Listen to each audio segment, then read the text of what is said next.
பெரும் ஜோதி தனி பெரும் மறு விலங்கு குழல் வெள்ளி மகிழ்ந்து ஒரு வாழ் விளங்க வயங்கு மணி பொது விளங்க வளர்ந்த சிவக்குழுந்தே. இன்று வருமோ நாளை வருமோ அல்லது மற்றன்று வருமோ அறியேன் என் கோவே.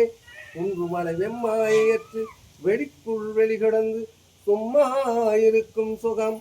அருட்பெருஞ்சோதி ஆண்டவன் அவதாரத்தின் நோக்கமே அறியாமல் இருள் சூழ்ந்த உலகமும் ஒளி பெற வேண்டும் என்பதற்காக ஒளி வீசும் அற்புத கடவுளாக அருட்பெருஞ்சோதி ஆண்டவர் இருக்கிறார். அவர் வந்த நோக்கமே ஜாதி மதம் சமயம் குலம் கோத்திரம் எதுவுமே இருக்காது. மானுட தர்மம் உலக ஜோதியாய் விளங்கும் இறைவன் ஒருவனே. அவன் ஒளிமயமானவன், எந்த உயிருக்கும் எந்த தீங்கு இழைக்காதவன். எவ்வுயிரிடத்திலும் அன்பும் நேசமும் தயவும் கருணையும் இருக்க வேண்டும். எல்லா உயிரிடத்திலும் கருணையோடு நடக்க வேண்டும். துன்பமில்லாத வாழ்க்கை வாழ வேண்டும். மரணம் என்று பிறப்பென்றால் மரணம் என்று கிடையாது. பிறப்பென்றால் வாழ்ந்து இறைவனோடு வாழ்ந்து மரணமில்லா பெருவாழ் வாழணும். தயவும் இரக்கமும் தெளிவான சிந்தனையும் ஒருமையும். இந்த ஒருமையோடு இரக்கத்தோடு ஜீவகாருண்யத்தில் நாம் உண்மையாக இருந்து எவ்வுயிருக்கும் தீங்கிழைக்காமல் இருந்தால் நாம் விரைவில் இறைவன் அருட்பெரும் ஜோதி ஆண்டவரின் கொள்கைக்கு ஏற்றவளாக மாறி எவரிடத்திலும் மத சண்டை மத கலவரம் ஜாதி மத பேதம் எதுவுமே இல்லாத அற்புதமான வாழ்க்கையாக வாழலாம். நோயற்ற வாழ்விலும் வாழலாம். குறைவற்ற செல்வத்தையும் இறைவன் அருளால் பெறலாம். இந்த துன்பத்துக்கு காரணம் நம்மளே தான். நம்மளே எல்லாம் அவர் எந்த இதுவும் பேராசையும் பட சொல்லலை. உண்மையான அன்பும் நேசமும் தயவும் இருந்தால் எல்லாம் உன்னை தேடி வரும். 7 திரை இருக்கிறது. மனிதனை இறைவனை அண்ட விடாமல் அந்த 7 திரையும் நம்மை விட்டு அகந்தை அகம்பாவம் ஆணவம் இதெல்லாம் 7 திரையும் அகற்றினால் இறைவன் தானாக ஒளி வீசும் அற்புத கடவுளை காணலாம். எல்லாம் வல்ல அருட்பெருஞ்சோதி ஆண்டவரின் அருளை பெற்று உடல் பரிபூர்ண குணத்தோடு திடல் திலகாத்திரத்தோடு மனிதன் எதற்கு ஜனனம் எடுத்தான் என்பதை உணர்ந்து எல்லோரிடத்திலும் கருணையாக இருப்பான். எல்லோரிடத்திலும் அன்பாக இருப்பான். எல்லோரிடத்திலும் நேசமாக இருப்பான். எந்த தவறும் செய்ய மாட்டான். எந்த வீண் குழப்பமும் வராத நாடாக ஒரு இல்லத்தில் உள்ளவர்கள் ஒளி வீசும் மங்கையாக விளங்குவார்கள். அந்த குடும்பமே சுகமாக இருக்கும். அந்த ஆடவர்கள் எல்லாம் மனைவிக்கேற்ற கணவனாகவும் கணவனுக்கேற்ற மனைவியாகவும் பிள்ளைகள் தந்தைக்கேற்ற பிள்ளைகளாகவும் குடும்ப கௌரவம் காக்கும் மற்ற பிள்ளைகளாகவும் வளர்வார்கள்.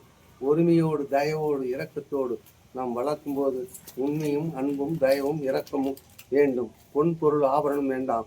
இறைவன் அருளால் அது தானாக பெறும். உலகத்தில் வாழ பொருள் வேணும். அதுக்கு ஒரு வாழ்க்கைக்கு தேவையானது இந்த அருளுக்கு வேண்டும். இறைவனை அடைவதற்கு அருளோடு வாழ்வோம். பொருளோடு வேண்டாம். சேர்த்த பணம் எல்லாம் நாம் கொண்டு போக முடியாது.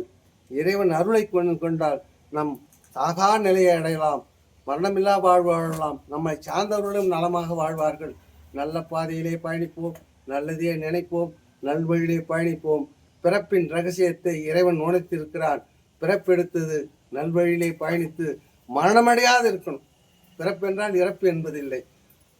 அதாவது சூதறிந்தீர் வாதறிந்தீர் சுகம் அறிந்தீர். சுகம்னா இறைவன். இறைவன் நம்மோடு மேல் உலகம் பொருளுலகம் அது பொற்சபை. சிற்சபைன்றது நம்ம உடம்பு, நம்ம நெத்தி புருவம். பொற்சபையிலும் இருக்கிறார், சிற்சபையிலும் இருக்கிறார்.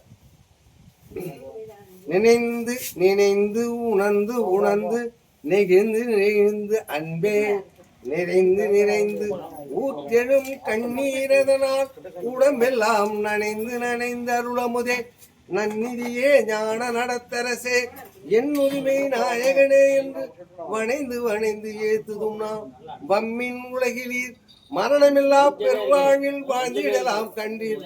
உணைந்துரையேன் பொய்ப்புகுளேன் சத்தியம் சொல்கின்றேன். பொற்சபையில் சிற்சபையில் புகுதருணும் இதுவேன்னு சொல்றார் ஆண்டவரே. சத்தியமணி சொல்றாரு. நம்மெல்லாம் அறியாம இருட்டில் இருக்கோம். எதையோ பொய் உலகத்தை நாடி போறோம். நம்ம தன் நூல் பெருக்கிற்கு தான் பிரிவுமான எங்கனும் மாடுமாறுன்னு வள்ளுவர் 2000 ஆண்டு இருக்கும். வள்ளுவர் அதான் சொல்றார். வள்ளலார் அதான் சொல்றார்.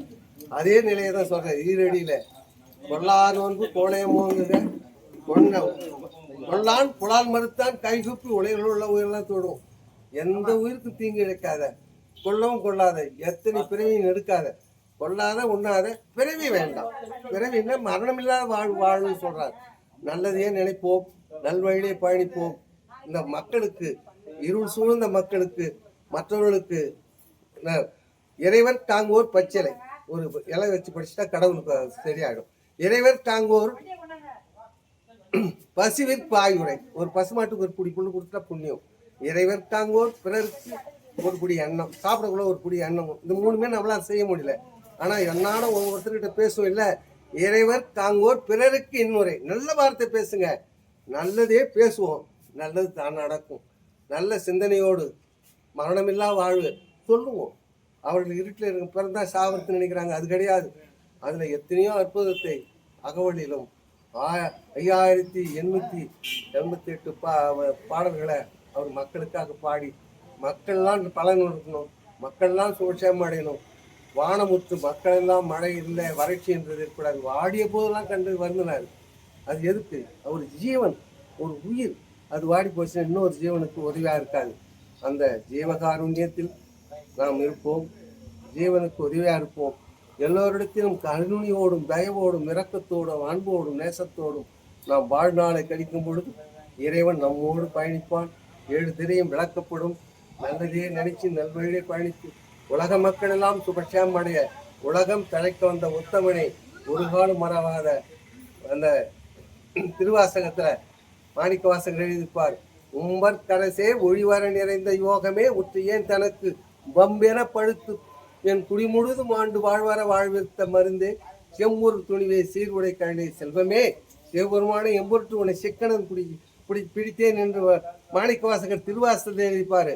இந்த மக்களை எல்லாம் வள்ளலார் எப்படி பிடிச்சேன்னா, அன்பும் நேசமும் தயவும் இரக்கமும் ஒருமையும் எவ்வுயிருக்கும் பேதமின்றி முன்னால் மற்றவர்களுக்கு உபகாரமாக இருந்தால் அவர் உங்களை சிக்கனை பிடித்தார்.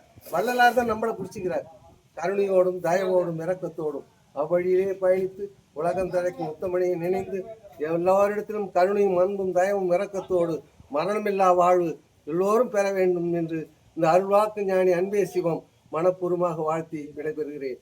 அன்பே சிவம், அருட்பெரும் ஜோதி, அருட்பெரும் ஜோதி, தனிப்பெரும் கருணை, அருட்பெரும் ஜோதி. உங்க பேர்? என் பேர் வெங்கடேசன். ஆனா அன்பே சிவன்னா நான் மேடையில் ஏறி அன்பே சிவம் அன்பே சிவம் அன்பே சிவம் அருள்வாக்கு சித்தன் அன்பே சிவம் வெங்கடேஷ் சுவாமிகள். ஓகே, தேவர்கள் வாழ்ந்த புண்ணிய பூமி என் கிராமம், தவம் பண்ண ஊர் வள்ளல் பெருமாள். அதுக்கு அன்னதானம் பேட்டைன்னு ஒரு கல்வெட்டில் இருக்குது. புண்ணிய பூமி, தேவர்கள்லாம் தானம் கொடுத்ததால் தேவதானம் பேட்டை. பேட்டை தான், தேவர்கள் தானம் கொடுத்ததால் தேவதானம் பேட்டை. அந்த புண்ணிய பூமியில் ஜனனமாய் மக்களுக்கு அறியாமைகளை அகற்றவும் நல்வழியிலே உணவு மக்களுக்கு முதலில் வசித்தோருக்கு ஏழ்மையும் வறுமையும் எங்க உணவு, அடுத்தது ஞானம். மக்கள் வாழ வேண்டிய வாழ்வியலை சொல்வதற்காக இறைவன் அனுப்பி வச்ச ஒரு இறைஞானம் உள்ள மனிதனாக என்னை அனுப்பி வச்ச ஆண்டவருக்கும் இதை மக்களுக்கு கொண்டு சேர்த்து நினைக்கும் இந்த தொலைபேசியை இந்த மீடியா வச்சிருக்கிறீங்க. இது மேலும் வளர்ச்சி பாதை நோக்கி உங்களுக்கு பெருநிலை கொடுக்கும். என்னோடு தொடர்பு கொண்டிருக்கிறீர்கள். இன்றிலிருந்து நீங்கள் சரியாக 1 மாதத்திற்குள் ஒரு பெரிய நிலையை அடைவதை உணர்ந்து என் தொலைபேசி எண்ணை கொடுக்கிறேன். நீங்கள் தொலைபேசி தொடர்பில் இது நடந்தது என்று சொல்வேன். ஒரு நிகழ்வு நடக்கும், உங்களுக்கு ஒரு அற்புதம் இன்னும் 1 மாத காலத்தில். அப்பொழுது என்னுடைய தொலைபேசி எண்ணை குறித்துக் கொள்ளுங்கள். 9840